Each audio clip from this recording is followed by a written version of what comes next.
Welcome to Chatham House, to our roundtable this evening. I'm Leslie Vinjamori. I direct the U.S. and Americas program here at Chatham House.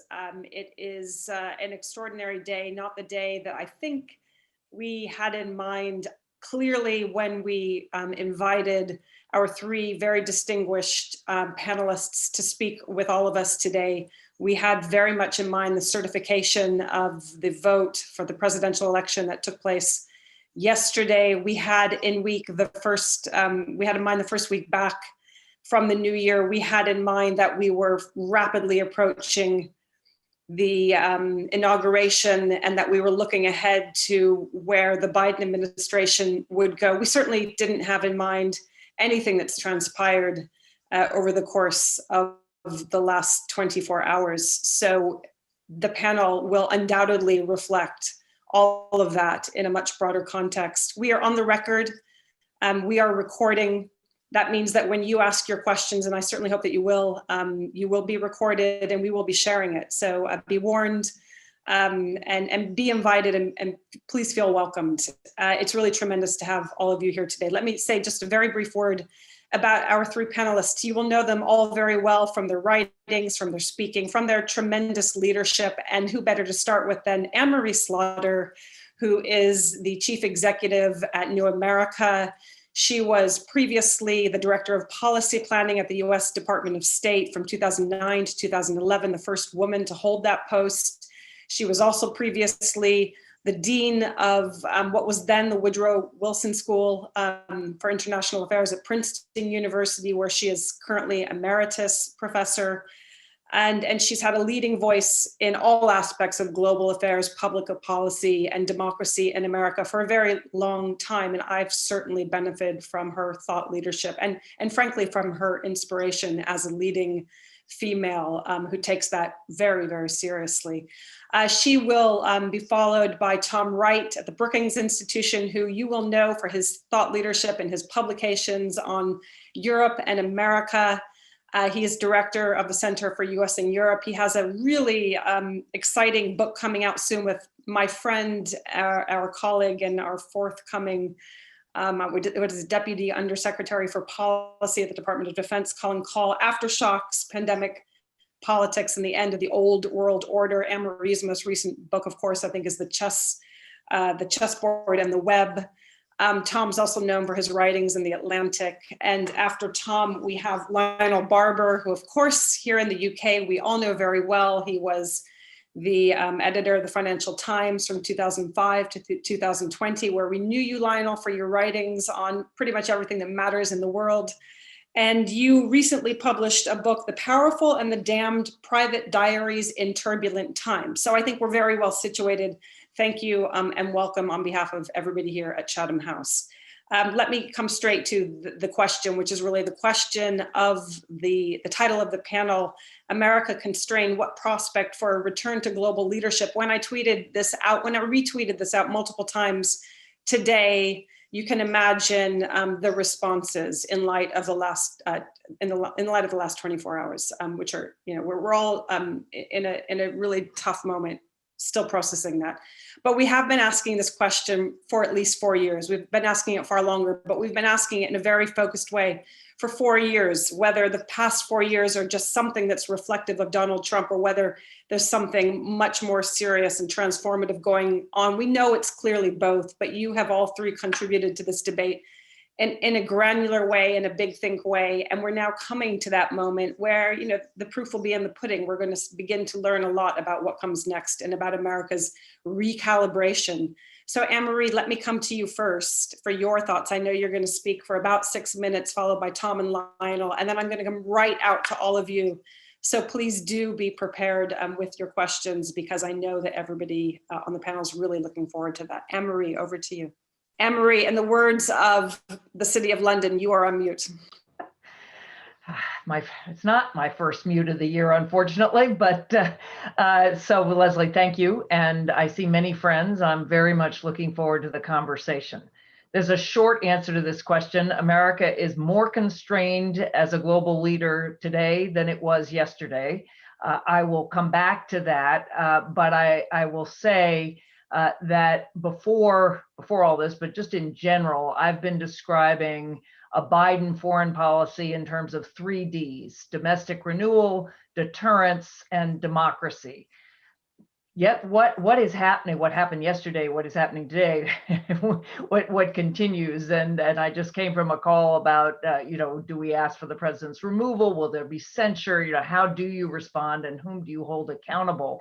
But all of that just underlines that although Biden himself is somebody who wanted to be Secretary of State for a long time and can easily be his own Secretary of State, he wants to be an internationalist president, but he is going to have to be primarily domestic. I will further add that the National Security Advisor is somebody who oversaw domestic and international or foreign policy issues for the campaign, who has been writing about the convergence of domestic and international issues. And of course, the head of the Domestic Policy Council is Susan Rice. So we now have 2 people in the White House who are going to be steering in foreign and domestic policy who see that convergence.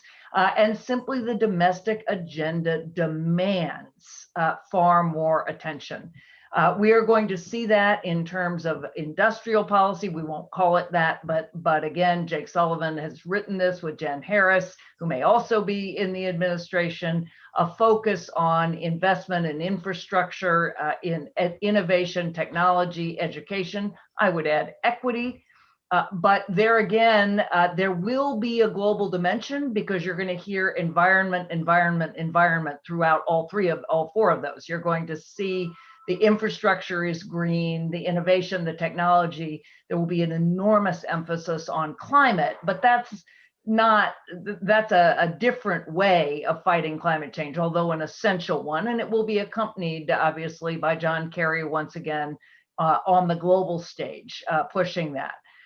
But really, the primary message is America is constrained because unless we renew our economy, our infrastructure, our society, our politics, we can't lead. So moving on in my remaining 3 minutes, I think you're also going to see a lot of introspection. You're already seeing it about, what is the nature of our economic system? What kind of capitalism do we stand for? And again, that will take up a lot of oxygen.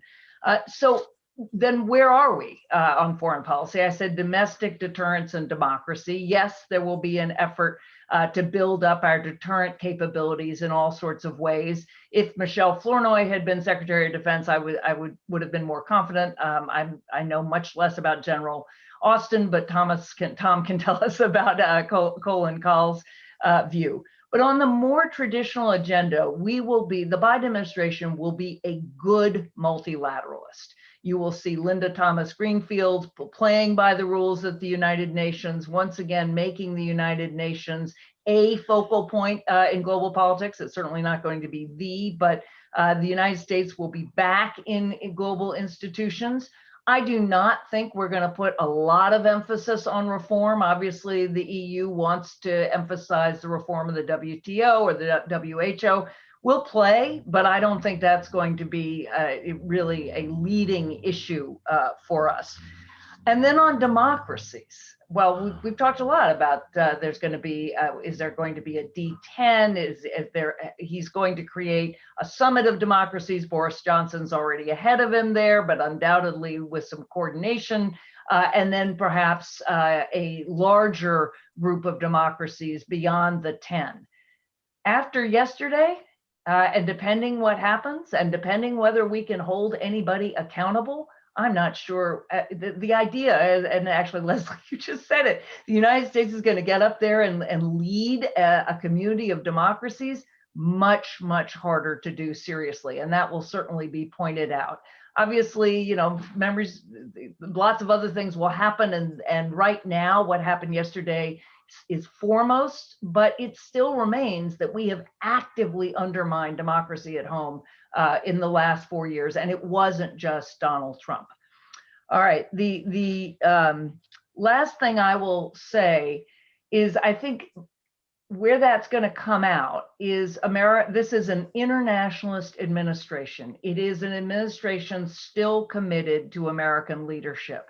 But the domestic constraints and the political constraints, again, will effectively mean we're much more likely to lead in the Jeffersonian tradition of the example of our power, the power of our example rather than the example of our power, to quote Obama's inaugural address and plenty beyond that, that we will be tending our own garden, will be present and active globally, and there will be a few issues, climate for sure, probably also Iran, where we're back, but I just don't see this administration putting most of its energy on the global side. Thank you, Anne-Marie. I will note that I think it was 2 days ago, Jake Sullivan was tweeting about Hong Kong. If you've watched that Twitter feed, I'm sure you have, and Tony Blinken's, it does feel like a return to calling out the things that used to be called out. And again, in light of the last 24 hours, it's a little bit hard to bring those things together, but much to say. Let me come over to you, Tom, to share your reflections with us. Thanks, Leslie, and it's a great sort of pleasure to be with Chatham House again, and also to be on a panel alongside my old boss, Anne-Marie, from whom I've learned so much, and Lionel as well, whose work I admire so much. So let me just make three and a bit brief points. The first, Leslie, is just on your question, is this Trumpism or is it Trump? You know, is this about him? I think the tendency amongst analysts is to try to go big, right? And often to say, look, this problem is structural or is deeply rooted or is bigger than Trump. And clearly there's a large kernel of truth to that. Clearly there is a Trumpism movement. Clearly there are a lot of people in Congress, particularly in the House, who would affiliate with that, as they did last night, even after the horrific events of yesterday. But to me, the bigger danger is actually Trump, the individual, right? These have always been two sort of separate things. And I think if you had somebody like Ted Cruz or Josh Hawley catch the lightning in the bottle in 2016 and be president, they would have done many egregious things that many of us would have opposed and disagreed with. But they would lack that sort of far out there craziness that may have led them to actually try to storm the Capitol as opposed to just acquiescing in it, right? Or to truly sort of go off the rails, as we've seen in so many different moments over the last few years. I think there's something with Trump that is cognitively, psychologically, just dispositionally unique and uniquely dangerous. And so to me, I think we saw that very much in action yesterday, not just in the event itself, but in his reaction, in the desertion now of his team. And I really hope that this sort of discredits him and makes it less likely that he will come back in 2024, because I think there is a shadow of the future there that Trump, sort of like Berlusconi did in Italy, might come back himself. And that, I think, is a unique sort of threat to American democracy. And that's why I would like to see impeachment and removal, with that caveat that he can't run again. The second point, and third point, are just on democracy. I sort of have a different view, I guess, on whether or not this discredits the US, right? I think it clearly shows that the US has problems with democracy at home. And it clearly means the US must redouble its efforts or increase its efforts to try to fix that. That has to be done. But that is not incompatible with also acting internationally. Like, I just don't know what it means to say that the US should stop trying to protect or promote or be more humble. I'm not saying Anne-Marie said this, but I've seen a lot of people over the last 24 hours say, an end to the lecturing or an end to the pushing abroad. Does that mean that Tony Blinken shouldn't have tweeted about Hong Kong, that Jake shouldn't have been pushing? Does it mean they shouldn't be standing up for democracy where it's under pressure? I guess I'm not totally sure what it means. And I would just sort of say that I think the fact that the US has this problem domestically, in a way, if not enhances American credibility, certainly gives us extra standing to say, to be honest and say these problems of authoritarianism are at home and they are at abroad. And it's precisely because they are at home that the US has to be active everywhere, at home and abroad, on this, because these problems are shared collectively by democracies around the world. And the third point, just really briefly, is my sort of conversations with foreign officials and others. They are not particularly looking, they don't want the US, I think, to be introspective and paralyzed in terms of we can't really do anything until we fix our own problems. And again, I'm not saying, that wasn't Anne-Marie's point, so I'm not responding to her, but that has been sort of a theme of the last sort of month or so, or even last few years. They, I think, with the Summit of Democracies, which I think won't really be a summit and will be late in the year. I think it'll be different than Biden advertised it in the campaign, but they don't want that to be really a moment of sort of introspection and whither us, in terms of are we good or not. They want it to be outwardly outcome focused on real problems that democracies have, whether it's on technology, China, all of those different issues. And so I think a confident sort of administration that leans into that would I think be appropriate. And then just finally, very briefly, I think the administration has, will be a huge improvement in professionalism and outlook across the range over the outgoing team. But I do think they have some internal tensions themselves, right? And one of them is sort of on this domestic international piece. I think there is a restorationist, reformist piece. I think there is also a great power competition versus transnational and all of these different things. How has the world changed in 2016? So all of that would unfold. I think the different positions are all represented in the team. And so, I think that will be a subject we'll come back to over the course of the next year. Tom, thank you. And I appreciate your comments about human rights, because of course, one also has to weigh it up in terms of the alternatives. What is the alternative? To say nothing, to say that actually things are awful for us, so it's okay that they're awful for you too, or to to stick to the line but recognize one's own domestic vulnerabilities and shortcomings. So I like that you've raised that. It's something I certainly think a lot about, as do we all, but we're very vulnerable to it. And I can tell you, as an American living outside of the country, it's very difficult. It will be increasingly difficult, perhaps harder than sitting at home, to talk about democracy and human rights with a straight face or with credibility. Lionel, you are obviously well known to everybody. You've also lived in Washington for a very long time, but you are, of our panelists, he who sits not in Washington right now. So we look forward to hearing your views. Thank you so much. Last night, I was not just deeply saddened, but shocked at what I was watching unfold on television. I literally couldn't believe it. Today, I still feel immensely sobered, but there is a slight silver lining in this cloud, and that is that America's institutions have held. They've almost been tested to destruction, but American democracy has just held. It's held because of the courage of local officials who upheld the legitimacy and the effectiveness of local state elections in that presidential election. And it's held because of the courts and an independent judiciary. And finally, at the latest hour, because elected Republicans have gone along with the Democrats and certified the election. So that's the good news. But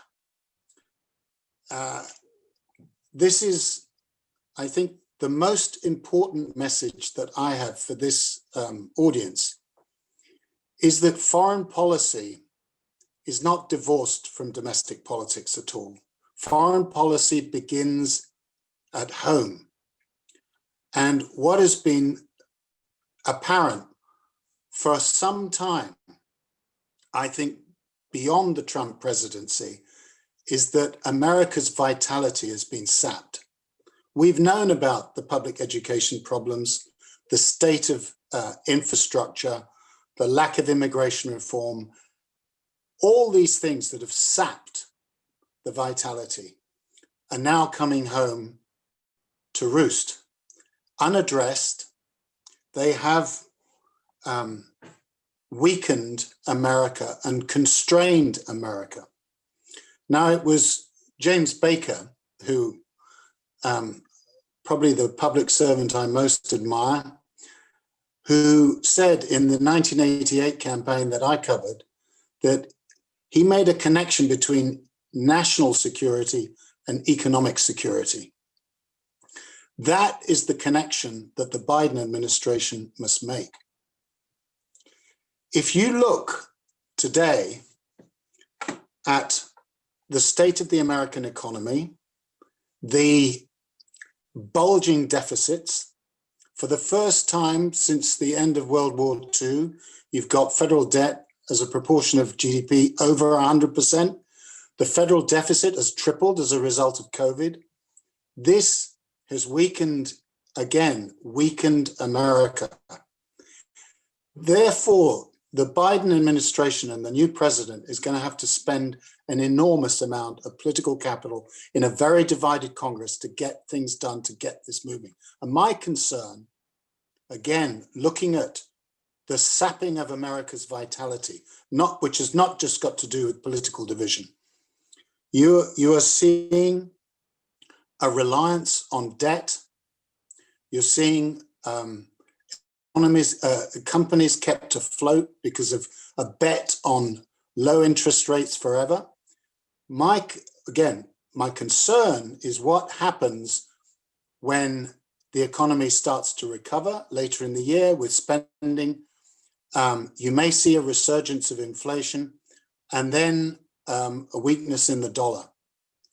The exorbitant privilege that we often talk about with America is based, again, on strength at home. That strength doesn't exist at the moment. Now, the second point to make is that and President Trump changed the terms of debate on this, we're in a global competition with China. Right now, China is looking at America and literally just waiting. So just to connect the first point to the point I'm going to make now, I think even though America is constrained, America cannot escape that competition with China, which is across the board. It's not just competition in the South China Sea, military, it's economic, it's trade, it's policing of intellectual property, everything. And in that fight, in that competition, it's going to need allies. Now, the good news is that President Trump's disdain of allies, his insistence on going bilateral with everything, transactional with everything, leaves scope for America to rediscover the value of working with allies. We'll no doubt talk about the EU and what a complex actor it is and the China deal. But what I'm saying is there are some easy wins for the new administration in terms of rediscovering the value of alliances. So the last point I'd make is a domestic one, a very parochial one. There is a footloose and fancy-free country called the United Kingdom, which is just waiting to discover a new foreign policy role where it can actually be effective. I'm not suggesting we become the 51st State of the Union, but I do think that we have assets which could be valuable. We're not talking about we've got to rediscover our role in the world, and getting a bit closer to America, I would humbly suggest, could be in the interests of both countries. That's enough. Thank you, Lionel. I'm going to ask a question to Anne-Marie, but Anne-Marie, I don't want you to answer it until we've heard from Stephen Erlanger. Stephen, I'm concerned. I know it's been a tough 24 hours, and I'm concerned looking at you because I can see you've felt it. Anne-Marie, my question for you, it sort of builds on a little bit of what Lionel said about the need for really investing and restoring the domestic economy.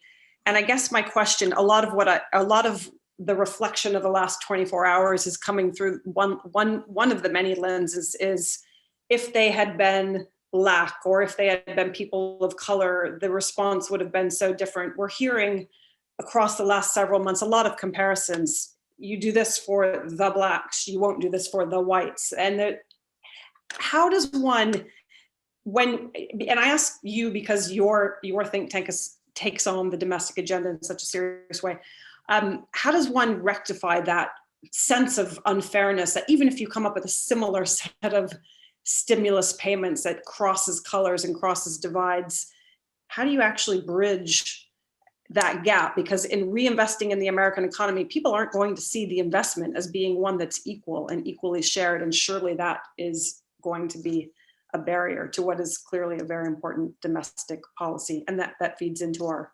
capabilities overseas. Stephen Erlanger, over to you. Leslie, thank you. And thanks to the panel. Unusually, everyone was excellent and kept to time, which was great. So much appreciated in a very busy time. Look, I mean, I think the world's view of American democracy has been pretty down for a long time. It's not just last night, right? I mean, there are lots of reasons. We don't have to go back to the Iraq War, but there are lots of reasons that the city on the hill has been pretty tarnished and been pretty tarnished in everyone's eyes for quite a long time. Its effort to pull back and play a smaller role in the world has been noticed, sometimes by our best friends, as a kind of betrayal also. So someone joked very bitterly that because of COVID, the US decided not to travel and have its coup at home rather than organize one abroad, which I thought was kind of funny and a bit nasty. But what I would like to do, and I'm sick to my stomach, obviously, about the scenes from last night. I've been, frankly, I shouldn't say this, but I've been rather mortified for 4 years now. But what is the impact, this is what I really want to ask the panel, of a Democratic Senate on a Biden presidency and on Biden appointments? Now, the Senate will have to figure out its chairmanships. They may decide to share them a bit. It won't be quite so clear right now. But it seems to me, as horrible as yesterday was, it was a security failure and could have been avoided, but simply underlines the 74 million people who voted for Donald Trump, which is the real point, I think, after all this time. So now the Democrats can control both houses. How big of an impact and in what ways will it impact, do you think, a Biden administration and its relationship with the world? I apologize for that long response, but now I'll shut up. No, thank you for that. I'm going to come to Anne-Marie and then Tom and Lionel. But when I come back out, I'm going to come to Renata Duan, Laurie Friedman in the next round. So be prepared. Anne-Marie. All right. There are also a bunch of questions in the Q&A. You can see I've lost the time. Two glorious weeks off Zoom, and I've forgotten to unmute first. And by the way, I'm in Princeton, Leslie. I'm not in Washington. I haven't been in Washington since March. Leslie, I think your question is very important, and it actually builds on what I said and what Lionel then pointed out about the sources of our constraint.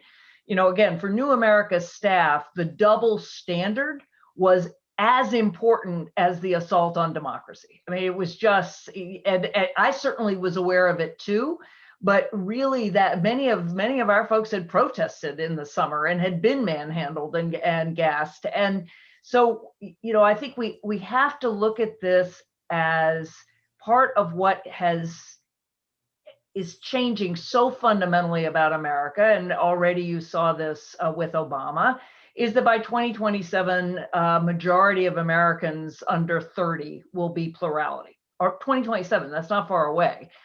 We are moving from majority white country to a plurality country. The African-American vote, and we saw that, delivered Biden the presidency. We just saw that again with an African-American senator from Georgia, which I am absolutely thrilled about. But, you know, the priorities of most African-American politicians are much more at home, and for very good reason. So there again, when you point out the equity dimension of what happened yesterday and how that is going to play out, that is just a deepening of the social justice upheaval that we've had since May. And when I talk about our constraint in foreign policy, and I do just want to emphasize, I agree with Lionel Barber that it's going to be allies first, not America first. It's going to be allies first. We're not going to do anything without consulting our allies first. But if I learned anything from 2 years in Washington, it was just bandwidth, right? You cannot do everything at once.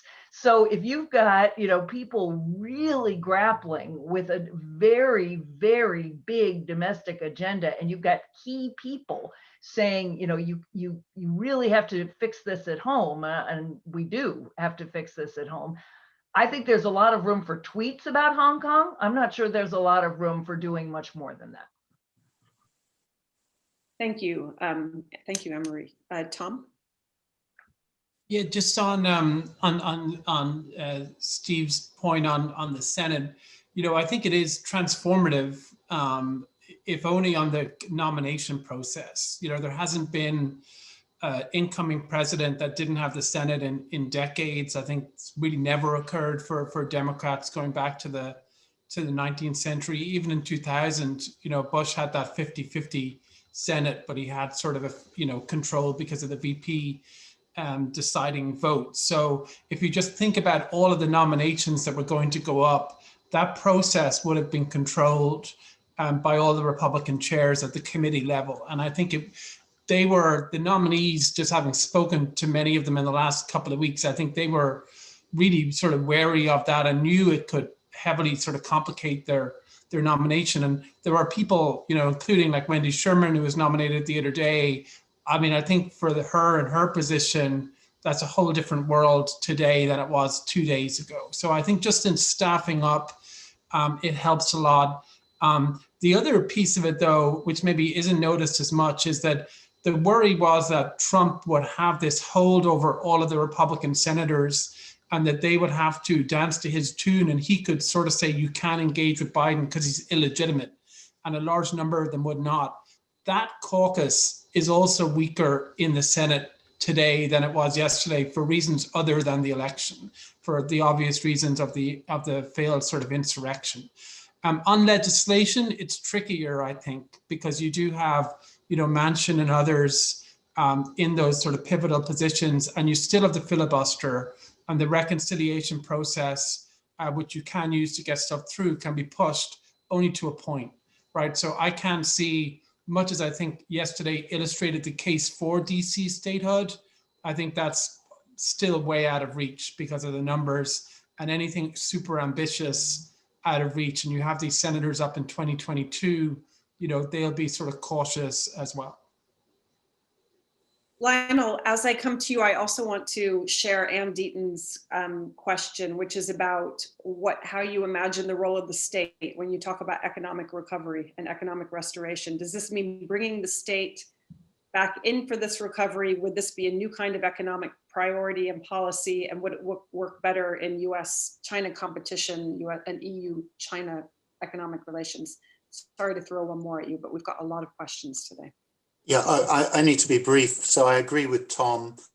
It's transformational for the confirmation process, although I'm sure there'll be a couple of sacrifices or fallen people who will fall. On the Senate, I think the issue for me is whether everything goes to a 50-50 tie and you have Kamala Harris, the vice president, if you like, overriding or not overriding, but just pushing everything through that way. That would not be particularly healthy. I'm not saying we can go back to the 80s where you had the kind of fluidity where a creative White House could construct majorities, across the aisle, real bipartisanship. I think that's a goner. But it would be great for the health of the system, the body politic, if you didn't just have to rely on executive orders and 50-50 tie breaks. So Romney will be very important in that respect, and maybe one or two other Republican senators who are not dancing to Trump's tune on his latest TV show.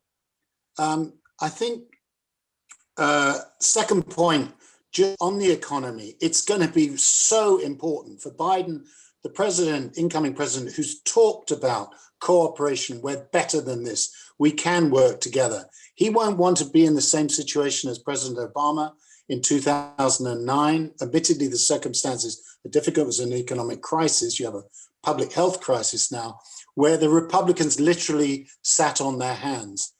But he will be under tremendous pressure from the left, loosely described, to just turn on the spending taps. And that will in turn enrage House Republicans and the conservative right. So he has a tremendously difficult task there, balancing the various political forces.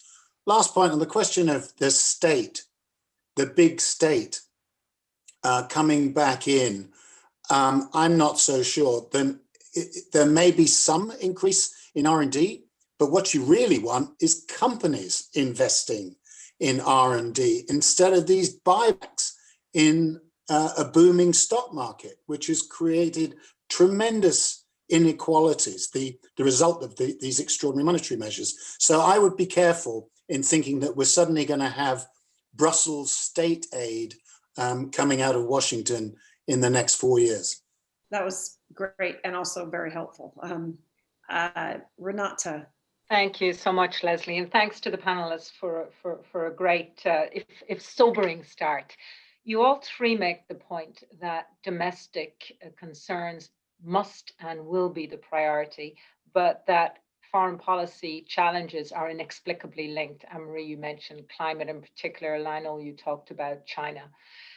Ultimately, I think we can go down too many rabbit holes. Domestic and foreign policy initiatives and perspectives have always been linked. The question is, in a constrained time, where do we put our priorities? And I wanted to ask you three on two areas in particular where the domestic and the foreign very much weave together. The first is the question on military and Biden's policies on military. You talked, Tom, about the focus of the new national security advisor on some of the domestic drivers for foreign policy. That's also a focus on the military as a huge employer in the United States, and in the Americans, the military as a huge service provider, including on education, insurance, and social services. So do we expect and anticipate significant military planning, spending, continuation of, almost as part of a continuation of a domestically focused agenda? Not least as an employment generator. And two, migration. The Trump policies, the earliest policies were some of the most punitive policies we'd seen on international migration standards, and the scale of migration shrinking to the United States has been considerable. Do we see migration as an area that is even a domestic area that Biden can approach or go to in the first 2 years of his agenda? Welcome your thoughts. Laurie Friedman. Sorry, we're going to bring one more in. Laurie Friedman. Hi. So two questions. First, there's a capacity question. Under the Trump administration, everything seems to, the State Department was hollowed out. A lot of the ambassadors have left. A lot of foreign service officers have left. The Pentagon may be in better shape, but there's a capacity problem. I mean, one of the things that was striking with the pandemic is that in the past, the United States would have led the response to this. Partly it was a problem of Trump's unwillingness to take a lead, but it was also a problem of capacity. So that's the first question. The second is a sort of a more skeptical comment to Anne-Marie, but the general view that domestic comes first. I can't remember an administration which didn't come in saying that. They all do, because there's so much to be done domestically. And then something happens internationally that nobody quite expected. What is the thing that they should be thinking about that isn't on the agenda at the moment, but is likely to be on the agenda within the next 6 months, which will suddenly make foreign policy higher up the agenda than they thought it was going to be?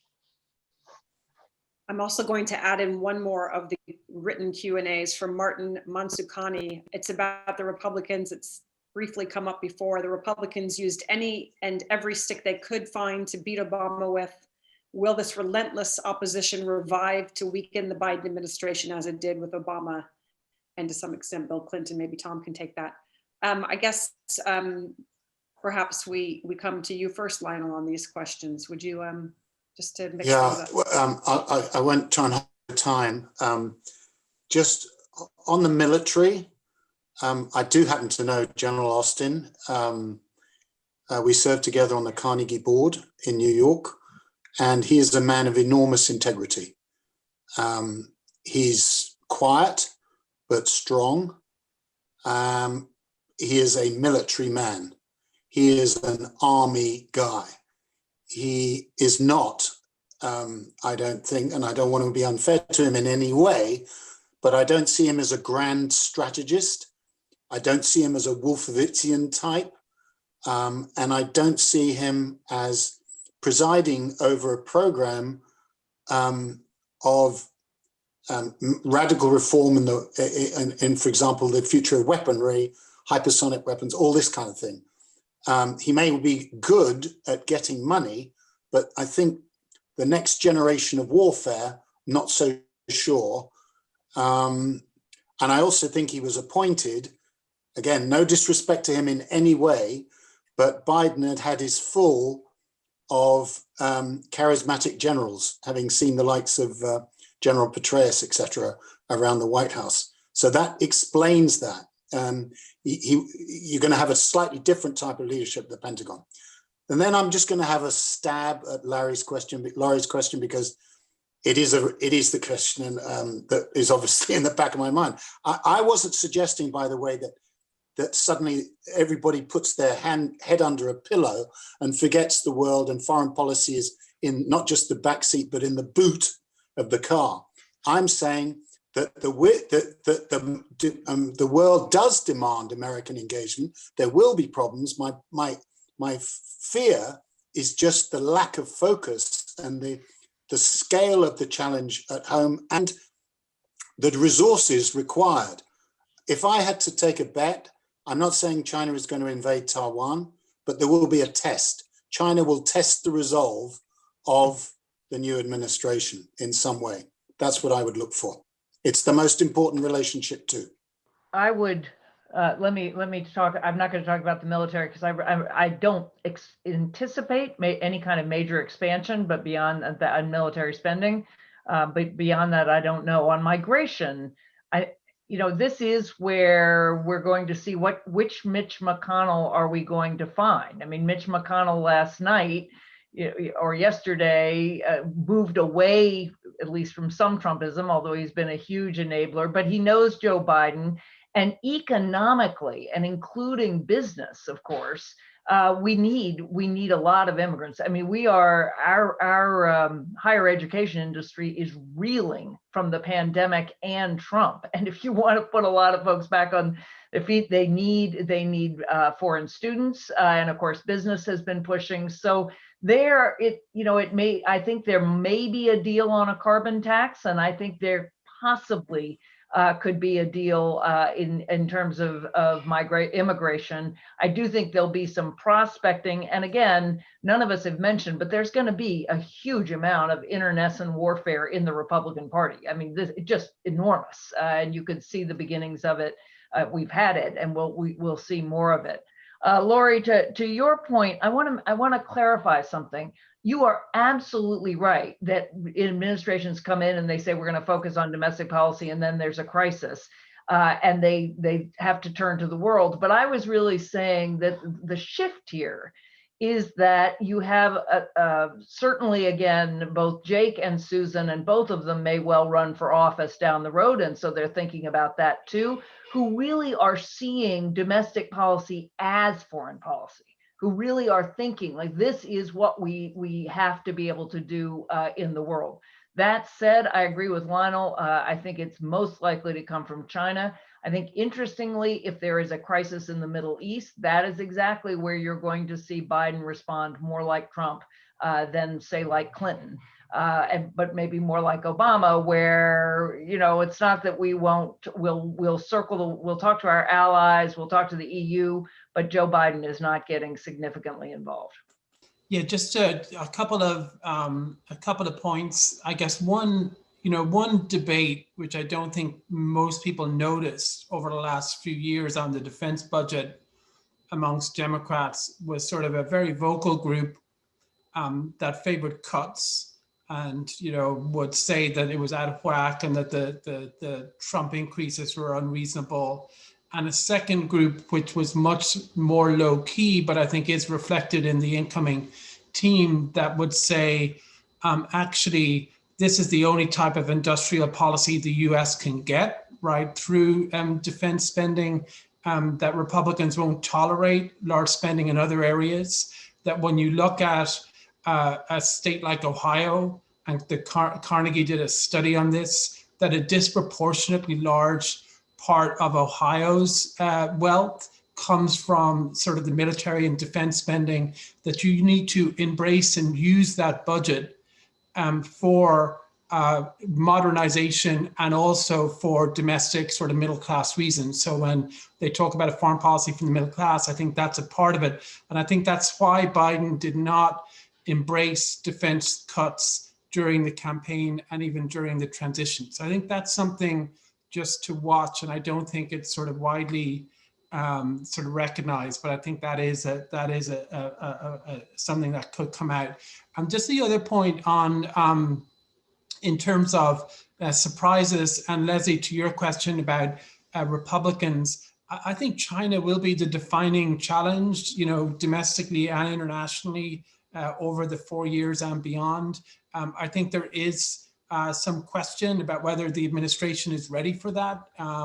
I think there is some concern even, just about everything from the blend of issues to dealing with some of the allies, to trying to get this common approach. So I think that will be the challenge. I think the way to get some Republican support on the Hill is to try to find common ground on China, and not necessarily at the grand strategic level, but at the granular level of things people can agree on that the US needs to do to domestically to be more competitive. So things like semiconductors, 5G, industrial policy focus on high-end technology. It's a whole array of issues, I think, that could be worked on that would provide some sort of mutual confidence building measures that may lead to legislation.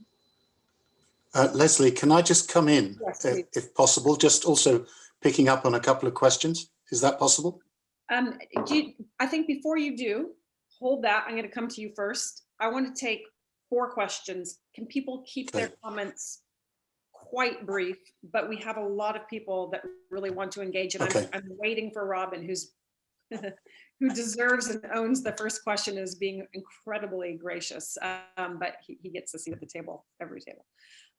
So let's come to Tina Fordham. Again, if you keep your comments quite focused. Tina Fordham, Simon Fraser, Dan Nexon, focus Dan, and Jennifer Lind. Tina. Thank you. Being very focused, I would like to understand what we think might happen between now and January 20th. I think it's far too early to congratulate ourselves for the robustness of US democracy and institutions. I think that even if Trump is gone, that he has unleashed a genie that can't go back into the bottle. And picking up on something that Tom said, which I think is very important, by what mechanism will Trump finish his presidency? Meaning, will he be forced to resign by Republicans? Is there a realistic chance at impeachment or invoking the 25th Amendment? And what happens to the protesters? Because if there are no consequences for what happened yesterday, and we say it was a security breach, and it was a few crackpot people dressed as Chewbacca, we really missing a trick, and US democracy will be forever compromised. So, because I think Republicans do want to run down the clock. What might happen? And thank you for asking that last question, because it was also asked by another member through the chat function. Simon Fraser. Thanks, Leslie. I can be very brief because I think both Lana and Tom have started addressing my question, which was the following. I listened to what everybody's saying about the domestic focus, about the limited bandwidth internationally. about Hong Kong. I'm thinking about the EU-China investment agreement, which Lana also alluded to. And my question is just this: is this administration going to have the energy to corral the rest of us, the allies, on the China issue? Where is the momentum going to come from on that? Because I think it's hugely important. If the sort of liberal democratic agenda is going to survive, and I really I'm feeling slightly nervous that there won't be, at least in the short term, sufficient momentum and energy to do that. So anything more you could say on that would be extremely valuable. Thanks. And I encourage the panelists to take very good notes. We know you won't be able to answer everything, but I'm going to take a round. Robin, I'm going to slot you in right here. Robin Niblett, Director of Chatham House. Thanks, Leslie. Sorry, it's certainly good questions. I spent a lot of time reading them. And fantastic panel, amazingly well timed, and great work for you, Leslie, and your team getting this put together. Right now, look, I suppose I want to say that I'm very much in Tom Wright's space. I think that although the US has taken a bit of a beating here, given last night, actually this reinforces the phraseology of the summit of democracy about that the threats do come from within. And Hans Gurnani, who I know is on this call as well, has also been playing to this line. And Leslie, you and I are writing quite a bit about this issue as well. So I think actually, if there was ever a time for democracies to get together and talk about what can we do together to make sure we are more resilient and that we're addressing the right questions, this would be the time. So I wanted to pivot this a little bit to ask back to Lionel maybe, but also to Tom, and to Anne-Marie. Where do you think the UK-US relationship sits in on this? The UK has the G7 presidency. They've tried to tie that in a bit into the climate agenda, but there's also an opportunity here for some coordination between the UK and the US on what you do with the Summit for Democracy that is focused more internally. Is there the bandwidth? Is there desire? Is there credibility to do that?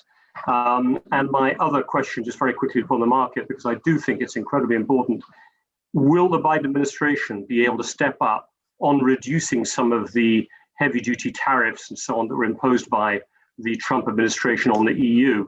Because unless they step forward on it, and what I've heard so far, that isn't where the Biden administration seems to be going, then you are going to leave the EU triangulating between the US and China a little bit, saying, hey, we can play hardball as well. We've got to be careful. We don't want to throw all of our cards on the table if you're not going to put your cards on the table. Could we end up with a rather triangular setup between China, the EU, and the US, which would be quite worrying early in the administration? The questions are intended to set us up, so we have to have a part two. Jennifer Lind. Hi, everyone, and thanks to the panelists and to Leslie. This has been great. I just was wanting to go back to the question of Biden's foreign policy team. These are wonderful people. We know them. They're our colleagues. One is our Chatham House colleague, Colin Call. These are people who've been really committed to and have worked already to manage a very ambitious American grand strategy in the world, deep engagement, global leadership, whatever you want to call it.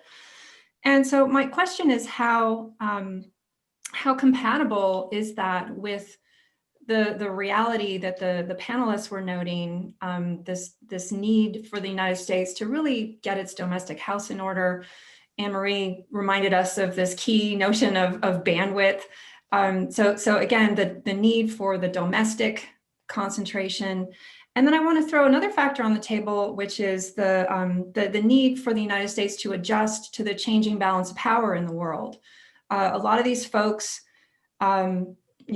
cut their teeth during the time of American primacy, which is gone. And so it's not just that the United States has this different domestic political environment, it's the global political balance of power has changed as well. So I'd love the panel to comment in the 15 seconds that we have left on how the Biden foreign policy team might adjust to these realities. Thank you. Okay, so I am going to take two more quick interventions, and then I'm going to come to the panelists and give you each a few minutes to choose how you'd like to respond. And I'm hoping that maybe we can go just a couple of minutes over, but we'll see where we get to. Dan and Elena, and then we'll come right back and we'll go Tom, Lionel, Anne-Marie. So Dan next. I had a straightforward question, one that a lot of people have asked in many settings, and asked me actually, although I don't have a good answer. So one of the big concerns is that having been through 4 years of the Trump administration shredding treaties, ending executive commitments, and given that we can't even get treaties passed the Senate anymore if they were a particular barrier to ending cooperation, how likely is it that countries are going to view the United States as able to make credible long-term commitments on any of these issues that we talk about? Or are countries essentially going to kind of pretend that this isn't a problem because they have a lot of reasons to just want that cooperation as soon as possible? In other words, is wishful thinking going to save the United States from its credibility problem? Thank you for asking the question. The common response, as we know on Twitter, this is heavily debated in the policy community, but there's a deep, deep academic literature that Dan is silently referencing. And so I'm curious to hear what the response will be. Elena. Yes, thank you. I'm Elena Alzaro. I'm an associate fellow at Chatham House. Thank you. All very interesting today. And obviously, we're all thinking of yesterday. My question echoes Jennifer Lynn's a bit in the sense that I wanted to ask more about the international determinants of American leadership, because we've talked a lot about domestic constraints and domestic determinants. But it is true that the world and public opinion even about the United States has changed substantially in the past 4 years. I mean, if you look at public opinion polls in major democracies about the United States, we've seen a large decline of the way people perceive the US. And part of it is the Trump policies, of course, but the other part of it is that Trumpism or similar phenomena abound in other democracies as well. And we've seen, everyone's frozen. I hope you can still hear me. Yeah, okay, sorry. And then we've seen reactions in France, for example, by Marine Le Pen, who doesn't recognize Biden's presidency. We've seen President Bolsonaro in Brazil, who's still a Trumpist. So I'm wondering, in this new world where these kind of phenomena abound that are similar to Trumpism and the new geopolitics, how easy is it for the United States to restore the kind of perception that the world had about the United States? And I wanted to ask if you also think that managing to, vaccination and health policy could be a new way to renewed soft power. In other words, if the Biden administration gets that correct, vaccination and fighting COVID, could that be a way to be perceived as a leader again? Thank you. We're going to come back to the panel. Since Anne-Marie's going last, I have a duty to ask her whether she has a few minutes to go over. I do, if anybody's still listening. Okay, so we'll start with Tom, and then we'll come to Lionel, and then we'll come to Anne-Marie. So Tom, Thanks. I think it take a little bit of time. Yeah, these are really terrific questions. I'll just try to address most of them with just one very brief observation that doesn't answer it completely, but hopefully is somewhat helpful. I guess I would just start with Dan Nexon's point, which I think is really important, and it's sort of the how can they trust us ever again point. I mean, I think we need to think about ways to shock-proof the international order and the international system against the return of Trumpism and Trump himself, maybe, right, because of what we've learned. And I think the answer varies from issue to issue, but let me give you a couple of examples. At the moment, the US president can basically withdraw from NATO unilaterally. We could pass legislation requiring the assent of Congress for that to happen. There's a lot of different pieces of legislation that Biden could introduce or push, and that would have the support of many Republicans, but there will be a difference with Trump himself. On climate, they'll definitely re-engage in Paris, obviously, and COP26, but maybe the way to shockproof that is to lock in gains at the city and state level, right, which are less susceptible to being reversed by a Congress or a president in the future. So I think there's lots of different things that can be done. I think smaller initiatives, more like the Proliferation Security Initiative, that are outcome focused and preferably organized around China, are more likely to have staying power. But I do think it's a really important point. Then on the others, what will Trump do? I think it's looking less likely he'll be removed maybe than it was last night. So he'll stay there. I worry that he'll just pardon everyone who was involved yesterday, if he can identify who they are. So I worry about that. He gave a speech this morning, never mentioned yesterday, never mentioned any remorse. So I'm concerned about that. On China, and the investment pact, which was alluded to, I think this did do some damage. I think the Biden team wanted some time to consult. It's a major theme of theirs that they want to work with allies to respond to China. I think it's unfortunate they weren't granted that time, and it doesn't preclude cooperation, but I think it does limit it in some way. I'll just give you one example. Imagine the US wanted to work with the EU in investment screenings. Like, would that be limited by the deal with German for German companies and European companies in general on sort of investment from China? Would that narrow the space of the negotiation and that the US and EU might have done together? So I think it does complicate it. It doesn't preclude it. The Democracy Summit, as I said earlier, I think that will not happen in the summer. I think it will be more organized around a series of initiatives. There may be a summit, smaller summit, less ambitious later in the year, but I think they are aware of the risks of having some huge protocol nightmare of who to invite, who qualifies, who doesn't. I mean, Anne-Marie and I know this from back, many years ago, working on this idea, at Princeton, but there are definitional obstacles that I think you're smart just to maneuver around, right? And I think they sort of know that, but I don't think that's been fully sort of clarified yet. And then on the overall strategy, Jennifer's point, I think, to the extent that it's a little bit generational, I think the team is, a little bit more hawkish than China and less sort of reflexively supportive of globalization, but still quite liberal and progressive. So I think those are sort of the major fissures. And then just to finish on something that I'm spending a lot of time working with Colin on at the moment, which is COVID. And just Elena's last question, I think this is their dominant challenge. I think they understand that.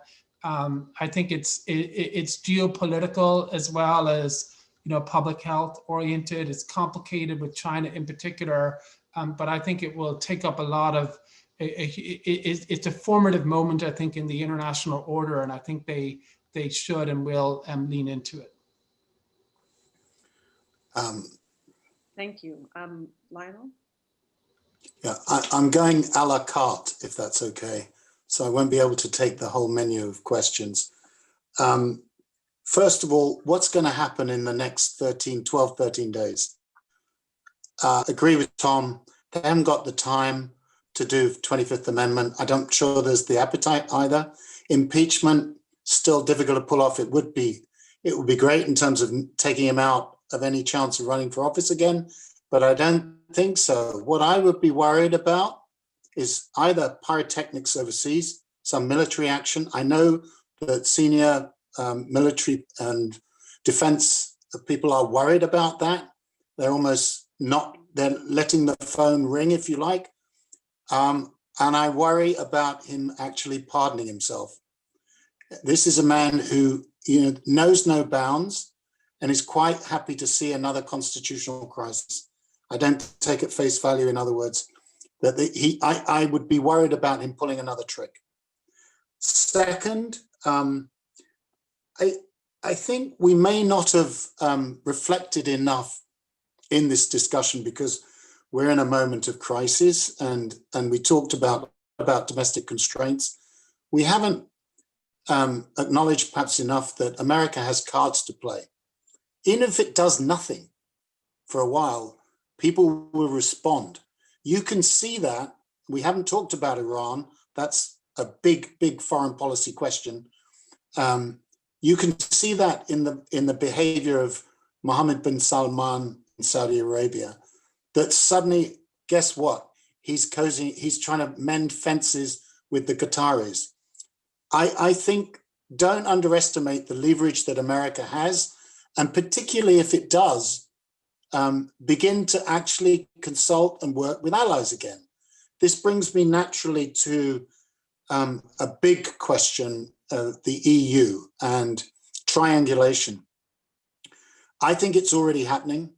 I think one of the most important statements by a European leader was Angela Merkel. She chose her words carefully, that suddenly maybe we can't rely on America so much. As I understand it, it's only secondhand. She's posed the question in Berlin, is Biden actually the aberration, not Trump? That actually after Biden, we get another Trump-like figure. So I think the hedging of bets and triangulation is already happening. And that is the importance of this agreement with China. There's a lot of talk, some of it very airy and fairy, about strategic maneuver and independence. Of course, that can't happen. We're not talking here about military military capacity as such. What we're talking about is economic margin of maneuver and not being the de facto junior with a capital J partner of the United States. This again is not just derived from the Trump years, it goes back to Iraq, etc. So I think the EU is already trying to create maneuver. That doesn't mean to say that it will be a vassal state or a vassal union of China. It just means that they're not going to be reflexively joining America at the hip. They'll want some maneuver, and that will be our economic interest. So, last point, what does America do? I think they need to do 2 or 3 things. One is remind the Europeans that economic dependence on China comes with a price. Look at Australia. Look at the bullying that's going on there and the way China's conduct. Second, stop China picking off European countries within the EU and the periphery. That's happening. China is using its economic leverage. And third, and this is my last, again, my parochial point, the British have an opportunity, but boy, do they have to raise their game, to Robin's point. We are seen as the way we have both handled Brexit, the decision to go for Brexit, we're stuck with it now. We have to restore our position as a trusted interlocutor for the Americans and the Europeans. We too have some cards to play. As a bridge, a test will be on the environmental summit, on the climate change, but Britain can play a role in helping America to rediscover the value of alliances. That's the challenge for this country. Before I come to you, Anne-Marie, I just want to say one thing or 2 things very briefly. One is that my colleague Sanam Vakil, who of course has written extensively and has yet another very important report coming out soon on this question of Iran, did have a question. I just refer you to it because she, in the chat function, where she notes the complexity of, despite the Biden team's desire to come back to the JCPOA, there are a number of hot conflicts in the region. There are regional tensions. The Israelis and Arab Gulf are very nervous. You know Sanam, you know her work. So I am sure that we're going to have a separate conversation around that, and hopefully you can join us for that, Lionel, as well. And then also Ignacio made the point that despite the EU China investment deal, the space for collaboration on investment screening between the EU and the US remains very much open. Ignacio is obviously a very important contributor to much of our work, not least on WTO reform. So thank you for that. And I should say, before we turn to Anne-Marie, I'm sorry for the people that didn't get to ask their questions, but this is the beginning of what will undoubtedly be 100 days of a lot of very important conversations. So it's just the beginning, it's not the end. Anne-Marie, there's a lot on the table. Please take your time, especially. I'm not going to take my time. I think at this point I've forgotten. There have been so many questions. I'm just going to say 2 things and let us close up. The first thing, Angela Merkel may well be right. I want to emphasize again the changing demography and technology of the United States. When I was a young foreign policy person, George Shultz, whom I admire enormously, said to me, demography, demography, demography. We are undergoing a demographic shift that no majority democracy has ever undergone. We've got plenty like India, but just imagine in all your European countries, if you were moving from majority white to plurality, it's enormous.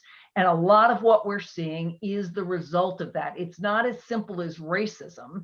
although there's plenty of that. It's simply the country I knew looks radically different, different customs, different people moving in, and it's happening all over the country. So I do not predict that our politics are going to resume. I think it's quite possible that we get somebody else in 2024, or at least that it's going to be a very bumpy ride. And I think that's important, again, for why the domestic here is just so critical.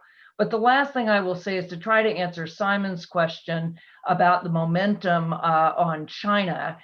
You've got Kurt Campbell as the czar for China. I mean, watch these appointments, because there's going to be plenty of complications inside, and he's a China hawk, and he's going to push. But I think we haven't talked about Tony Blinken, who, after all, is half French, or is certainly not actually, but very Europhile, Francophile. And I think this administration will look east before it looks west. I think the EU has actually leaned forward with Ursula von der Leyen talking about a grand bargain. There are real advantages there, both in terms of democracies, but also in terms of tech. It's extraordinary that we haven't talked about tech. It shows our age, frankly. But the huge fight here is not just with China, but with other autocracies between, are you going to have, rules of the road governing the internet, privacy, liberty, autonomy, AI, it's not just the internet, that actually create a relatively liberal space. And there the US has to come more toward Europe. And there was a question, and I think it's a very important question, is there the possibility of a deal for a global business tax on tech transactions? And I think there is. And if there is, that could be a real game changer in US-EU relations, the kind of sort of a more macro bargain. So I'm not predicting all's going to be smooth. It never is. I do think the EU is in a much stronger position. I'm thrilled that the EU is leaning toward China, because it's the only way the US ever pays attention. And many of us have been urging the EU for ages to actually play that card. But I think you're going to see a coming together first on the East before you address China. On the other hand, of course, as Lori said, China can always provoke the crisis. Thank you for that. That was tremendous. I think Robin has reminded Lionel and others in the chat that he has a forthcoming paper on the UK as a global broker. I won't pretend to be able to summarize it or steal the thunder. We will be discussing that, but I don't think the US and America's team will be as presumptuous as to be the convener of that very significant forthcoming piece of work. So stay tuned. Thank you, Anne-Marie. Thank you, Lionel. Thank you, Tom. That was tremendous. And I hope that for all of us, that the next day and the next week and the weeks ahead are as good as we can possibly hope for. We're going to have to work to get them in the right place. Thank you. Have a great evening, and hope to see you all soon.